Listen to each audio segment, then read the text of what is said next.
This is the process called personal change.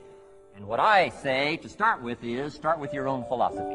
Your philosophy is going to determine whether or not you go for the disciplines or continue the errors that's called potential disaster. And everybody has it within their power. Well, it was so happy for me to find out at age 25, Mr. Shove said, Mr. Rohn, you don't have to change country, but you do have to change philosophy. And if you'll change philosophy, not country, you can turn around your income, you can turn around your bank account, you can turn around your skills, you can become capable, powerful, sophisticated, healthy, influential, all the other equities that you could possibly want out of your life, using the only stuff there is and not trying to change any of this stuff. Appreciate all of this stuff with all of its ups and downs, with all of its mystery of why it works and sometimes it doesn't work. Don't challenge this. You don't have to ask for another planet. You don't have to ask for another country.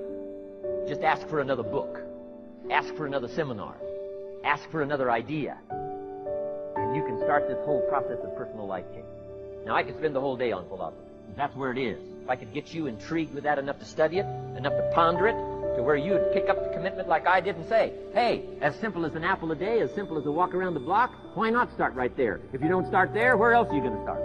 Might as well start where it's easy, and then go to the more complicated disciplines. Because if you can't handle the simple disciplines, how can you handle the complicated? Key. Philosophy. Here's number 2. Number 1, we're affected by philosophy. First major of the 5 major pieces. Number 2 is attitude. We're affected by how we feel. First, we're affected by what we know and the decisions we make. Second, we're affected by attitude. How we feel. And I gave that quick list. Let me give it to you. It's how you feel about the past. You've got to have a good attitude about the past. Use it as a school, not a club. Don't beat yourself to death with your past. Faults, failures, losses. Let the past be a school. Harsh school maybe. What else is new? Let the past be a school master to teach you. Not to threaten you, but to teach you. Next, it's how you feel about the future. Set your goals. We'll talk a little bit about that before we finish today. Goal setting. Promise of the future is an awesome force to affect your life every day. Without a future well designed, we take hesitant steps. And all you have to have is hesitant steps for 6 years. You'll be timid, driven into a corner, not boldly willing to go and take your portion, take your share. Okay. Next, it's how you feel about everybody else. Got to have a good attitude about everybody else, because it takes everybody else to make a market. One person doesn't make a family. One person doesn't make a business. One person doesn't make a corporation. One person doesn't make a community. One person doesn't make a nation. It takes all of us to make a dynamic economy, a nation second to none. It takes all of us to make the churches, make the economy run. It takes all of us to make the possibilities. All the gifts that have flowed in here the last 200 years, unprecedented in 6,500 years of recorded history. There's been nothing like it. The ethnic streams that have flowed in here brought their gifts, brought their talent, brought their skills, brought their inventions, brought their work ethic. All of it mixed together is called America. Been nothing like it in 6,500 years. And to miss the value of it by some, warped attitude about it, I'm telling you, you've missed it all. And if you have an appreciation for it all, you'll draw from it. And if you draw from all the gifts that have been blended together here for 200 years now for your value and benefit, think of what you can do for your days, for your business, for your conversation, for your equities. You can transform it to an incredible degree. And here's the last one. It's how you feel about yourself. Understanding self-worth is the beginning of progress. Self-worth should be easy. If one of us can do it, all of us can do it. If anybody can think it, we all can think it. I can read, you can read. I can understand, you can understand. From where I came from, the few simple things I did and tried revolutionized my life in 5 years. There isn't anybody here that can't do it. Change from pennies to fortune. Change from nothing to something. Change from broke to rich. Anybody in this room can do it. If any of us can do it, we all can do it. That's the kind of value you should place on yourself. If Jim Rohn can understand it, I can understand it. If he can read, I can read. If he can find it, I can find it. If he can change, I can change. If he can get it done, I can get it done. That's the attitude about yourself. So valuable. Okay? Now, in transforming our lives, we don't start with attitude. We don't start with the inspiration here. We start with education. Somebody says, well, I expected you to just come get motivated today. Well, that probably won't do it. Somebody says, by now we should be standing on the chairs, waving a flag, singing the old gray mare. Get going here. No, that's not where you start. Life change does not start with inspiration. Life change starts with education.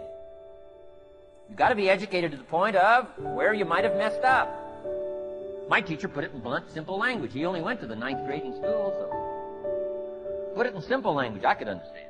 He said, Mr. Rohn, after 6 years living in America, healthy American male, 25 years old, been working 6 years, 1 year of college, pennies in your pocket, nothing in the bank, behind on your promises.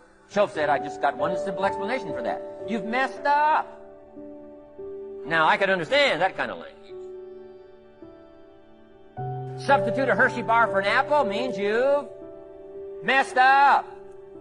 Should walk around the block, could walk around the block, won't walk around the block. You have messed up. And all you got to go is write down through the list. Don't need some teacher to come by and tell you. Be your own best teacher saying, hey, let me make a list of some places I've messed up. Because if I let this down, that probably affects the rest. And the answer is, that's true.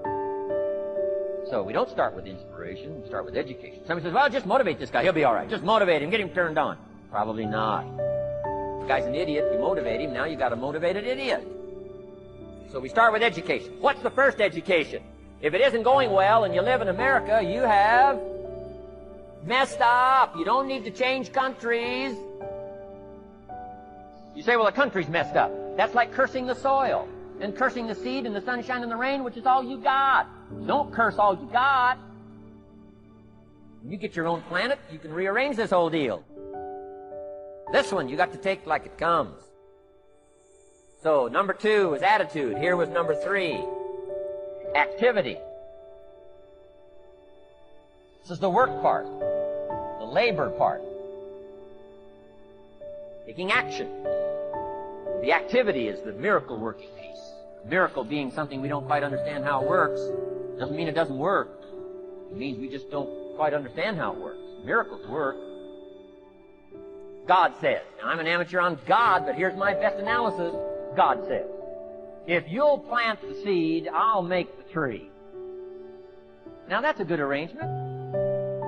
Number 1, gives God the tough end of the deal. What if you had to make the tree? That'd keep you up late at night trying to figure out. Say, no, I'm telling you, the mystery and the miracle of this stuff has already been set up. God says, I got the miracle going, I got the seasons going, I got some sunshine and some rain, and I'm God. But the way I've arranged it, I just need somebody to plant the seed, not chant. Don't have to rub a crystal and sleep under a pyramid. This stuff's too easy. Getting rich is too easy. Changing your life is too easy. Forget all that. Massive bombard, affirmation, forget all that. My opinion. Ocean waves and seagulls? Come on, this stuff's too simple. Just simple, easy stuff. But if you neglect it, that's how it piles up. If you're willing to straighten it out. And here's one of the keys. It's called activity. It's called disciplines.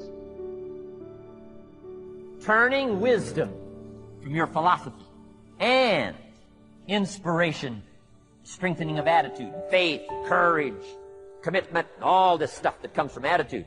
If you're willing to take these 2 qualities, philosophy and attitude, and invest it into activity, you can have a miracle. Anything short of that, no miracle. Wisdom doesn't perform a miracle. Attitude doesn't perform a miracle. The only thing that performs a miracle of increase called equity is called putting wisdom and attitude into discipline, into labor. And this labor now can perform a miracle. And here's the 2 parts to the labor. 1, do what you can. Number 2, do the best you can. Can't give you better advice than that. Number 1, do what you can. You just got to go home and make a list after today. And here's the question to ask as you make this personal list.